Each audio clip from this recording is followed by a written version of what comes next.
I'm Mark Schofield from Inside the Pylon and the Bleacher Report NFL 1000 project. With the playoffs on tap, we're doing things a little different for the NFL 1000 project here in the postseason. I'm going to take a look at some schemes that you should be on the lookout for during each of the games, starting here on Wild Card Weekend. Saturday night provides a clash between the Seattle Seahawks, and champions of the NFC West, and the Detroit Lions, the number 6 seed in the conference. Seattle earned their division title with a 10-5-1 record, due in large part to the play from quarterback Russell Wilson. The Lions were poised to wrestle away the NFC North from the Green Bay Packers, but saw those hopes dashed with a loss at home in the final game of the season. Their reward for that? A trip to the Pacific Northwest on Saturday night.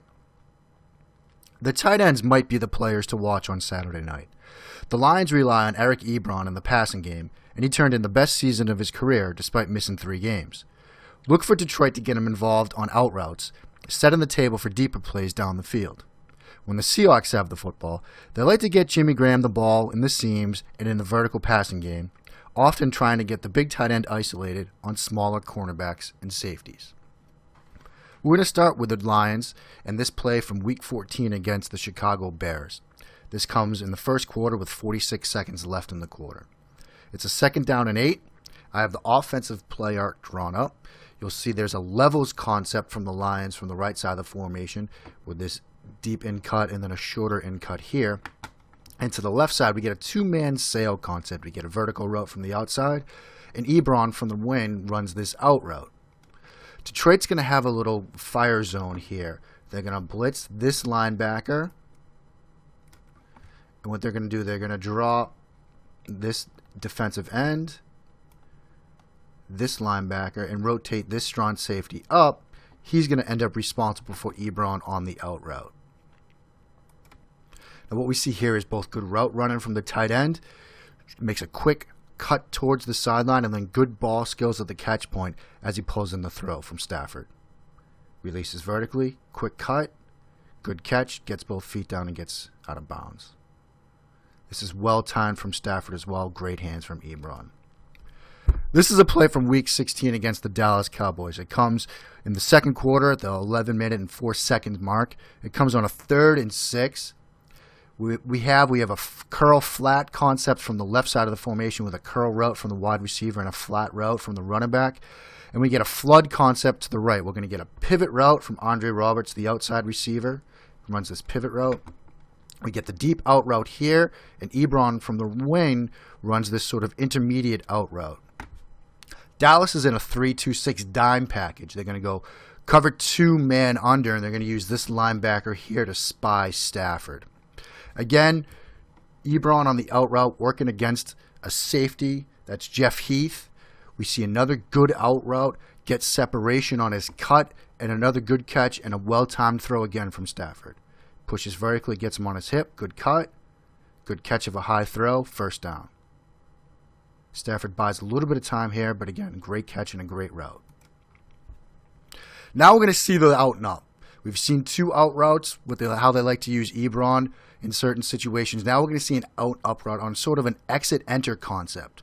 We have another levels concept here from the right. This tight end's going to chip and release to the flat. Ebron's in the wing. He's going to run the out and up. And this outside receiver is going to run the post. And what this design does, when I mentioned an exit-enter concept, this post route pulls the cornerback out of this zone, out of this area, and then Ebron comes in behind it. So the cornerback will trail on the post route, allowing Ebron to get matched up. And what happens, he gets matched up against the linebacker.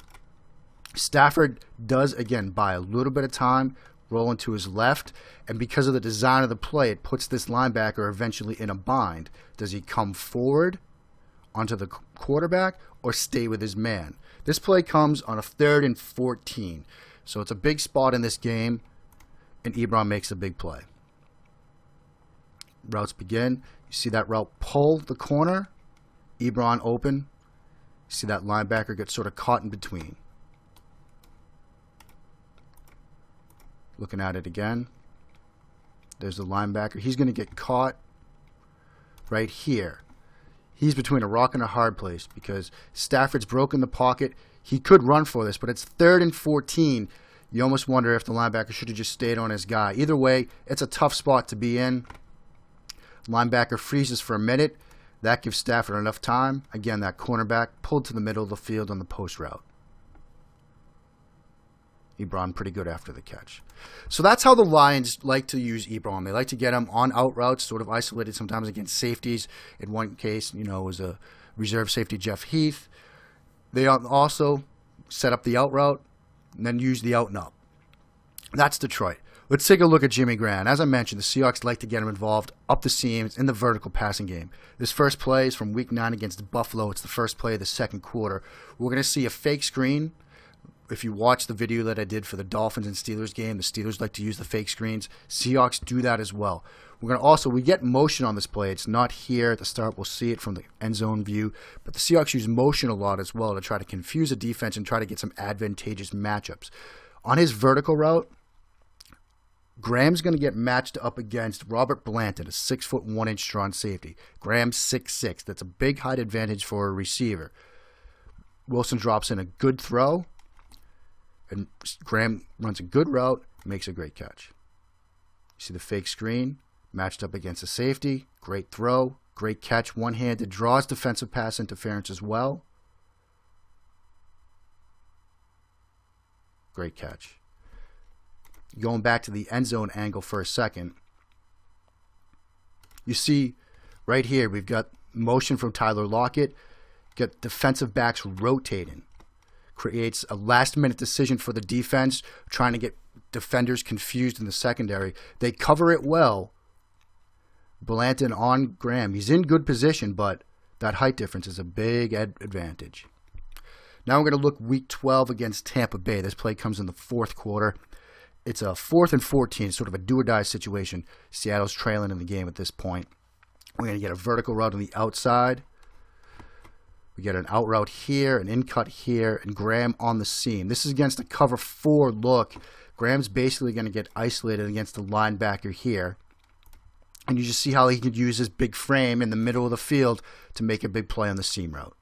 Safeties divide a bit, finds a soft spot, big catch, takes a shot but holds on.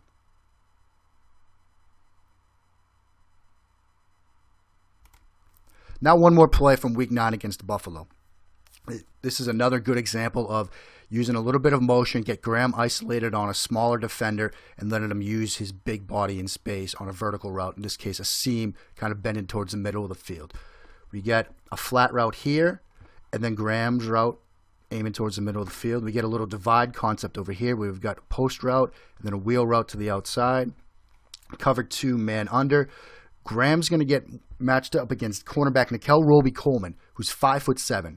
Graham has almost a foot on this defender. The safety's widened a bit as the play develops, opens up the middle of the field, and again, Graham is able to use his frame for another touchdown. See motion again, creates a last-minute adjustment in the secondary. Another great catch. These are some of the reasons why I figure the tight ends might be the guys to watch in this game on Saturday night. Both offenses like to get these guys involved, and they create matchup problems in the secondary. The team that comes out with the victory on Saturday night might be the team that gets the better performance from their tight end. I'm Mark Schofield, and on behalf of everyone at the Bleacher Report NFL 1000 Project, thanks for watching and enjoy the games.